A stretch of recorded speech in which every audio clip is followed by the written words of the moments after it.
తెలంగాణ రాష్ట్రంలో phone tapping సంబంధించి గతంలో కేసీఆర్ గారి ప్రభుత్వం చేసినటువంటి ఫోన్ ట్యాపింగ్ వ్యవహారానికి సంబంధించి ఈరోజు సిట్ అధికారులు గత వారం నెలల క్రితమే నాకు నోటీస్ ఇవ్వడం జరిగింది.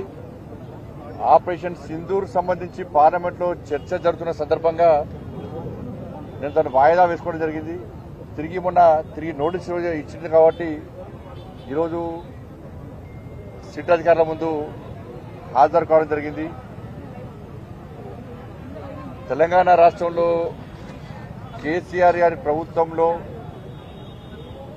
వాళ్ళ ప్రభుత్వం ఉన్నప్పుడు తెలంగాణ రాష్ట్రంలో అత్యధికంగా నా ఫోన్ కాల్ని మాత్రమే టాప్ చేశారు. నా ఫోన్ కాల్ని టాప్ చేశారు అత్యధికంగా.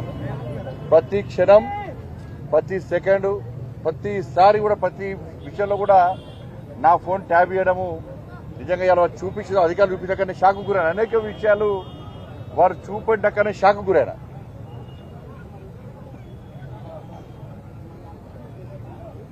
ఎంత నీచులు వీళ్ళంటే కేసీఆర్ కుటుంబము మావోయిస్టులకు సంబంధించి ఫోన్ ట్యాప్ చేయాలి. ఆ లిస్టులో మా పేర్లు పెట్టారు. మావోయిస్టు లిస్టులో మా పేర్లు పెట్టి మా ఫోన్ ట్యాప్ చేశారు. నాదే కాదు, అప్పుడు పిసిసి అధ్యక్షుడు ఉన్నటువంటి ఇప్పటి ముఖ్యమంత్రి రేవంత్ రెడ్డి గారి పేరు ఉంది అలా. కేసీఆర్ అల్లుడు హరీష్ రావు పేరు కూడా ఉంది అలా. వాళ్ళ ఫోన్ ట్యాప్ చేశారు. మొట్టమొదటిసారి అసలు ఫస్ట్ బాధితున్నా నేను మొట్టమొదటిసారి ఫోన్ ట్యాపింగ్ వ్యవహారంలో ఫస్ట్ టైం స్టేట్మెంట్ ఇచ్చింది కూడా నేనే. నేను గతం నుంచి చెప్తున్నా, ఇది మూర్ఖత్వ ప్రభుత్వము. వీళ్ళకు వావి వరుసలు ఏంలో వీళ్ళకు. ఇవాళ మంచి పండుగ, ఇవాళ రేపు ప్రధానమైన పండుగ. బంధాలు అనుబంధాలకు సంబంధించినటువంటి వాళ్ళ పండుగలు. ఇవాళ అమ్మవారి పండుగ అనేది వరలక్ష్మి శుక్రవారము, రేపు రాఖీ పండుగ. ఇవాళ ఇన్ని పండుగలైనా కూడా ఇవాళ వేలాది మంది ఇవాళ భారతీయ జనతా పార్టీ కార్యకర్తలు పండుగలు వదిలిపెట్టి తరలి వచ్చారు ఇవాళ. కానీ అప్పుడు కేసీఆర్ ప్రభుత్వంలో వావి వరుస లేవు. వాళ్ళకు తల్లి లేదు, నా తండ్రి లేడు, నా అక్క లేదు, నా చెల్లి లేదు. వాళ్ళకు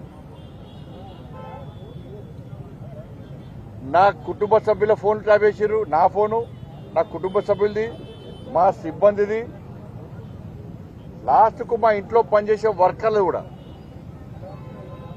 మాది పక్క పెట్టు, సొంత కేసీఆర్ బిడ్డ కూడా ఫోన్ ట్యాప్ చేశారు. కేసీఆర్ అల్లుది కూడా చేసారు. వీళ్ళని ఏమనాలో తెలంగాణ సమాజం ఆలోచించాలి. అధికారులు నా దగ్గర సమాచారం, నేను నిన్న కానీ మొన్న కానీ చాలా మంది మాజీ అధికారులతో మాట్లాడినా, నా దగ్గర ఉన్నటువంటి ఆధారాలు కానీ నాకున్న సమాచారాన్ని కానీ పూర్తిగా వాళ్ళకు రిపోర్ట్ ఇవ్వడం జరిగింది. వాళ్ళు చెప్తున్న విషయాలు ఇటుంటే ఎంత ఆశ్చర్యం అనిపించిందంటే, ఇంత ఘోరమైనటువంటి పరిస్థితి వాళ్ళు చెప్పే విషయాలు ఇటుంటే. నేను ఎప్పుడు ఆందోళన చేసినప్పుడు కూడా, రాష్ట్ర అధ్యక్షుడు ఉన్నప్పుడు, పాదయాత్ర చేసినప్పుడు కానీ, ఏదైనా ప్రొటెస్ట్ ప్రోగ్రామ్ పోతున్నామంటే ముందే పోలీసులు వస్తారు. వెంటనే మా సిబ్బంది ఫోన్ చేయడము, ఎటు పోతున్నారు, ఇవాళ ప్రోగ్రామ్ ఎక్కడా, మీరు ప్రొటెస్ట్ చేద్దాం అనుకుంటున్నారు కదా, ఆ ప్రోగ్రామ్ ఎక్కడా, ఏడే చేస్తున్నారు అని చెప్పించి ముందే అడిగే ప్రయత్నం చేస్తే చాలా సందర్భాల్లో అనుమానాలు వచ్చినాయి.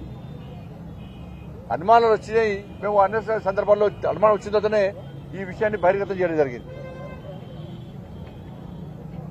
ఇవాళ కేసీఆర్ గవర్నమెంట్లో మీరు చూడండి, మీరెవరన్నా, మీ కెమెరామెన్ ఉన్నారు, రిపోర్టర్లు ఉన్నారు, మీరెవరన్నా మీ కుటుంబ సభ్యులతో కానీ ఎవరన్నా కానీ వాట్సాప్ కాల్ కాకుండా నార్మల్ కాల్ మీరు మాట్లాడారు ఎప్పుడైనా? తెలంగాణ రాష్ట్రంలో కేసీఆర్ ప్రభుత్వం ఉన్నప్పుడు భిక్షాటన చేసే భిక్ష పైన కూడా ఒక ఏమీ తెలివైనటువంటి మామూలు వ్యక్తి కూడా వాళ్ళ భార్యతో మాట్లాడాలన్నా, ఎందుకంటే భార్యాభర్తల ఫోన్ అయిన మూర్ఖులు వీళ్ళు, చండాలులు, నీచ మనుషులు వీళ్ళు. ఎవడన్నా భార్యాభర్తల ఫోన్ ఇంటరా అన్న ఎవడన్నా? ఇంత సిగ్గుమాలిన కుటుంబం వీళ్ళది. కేసీఆర్ కొడుకైతే దరిద్రులు వీళ్ళు.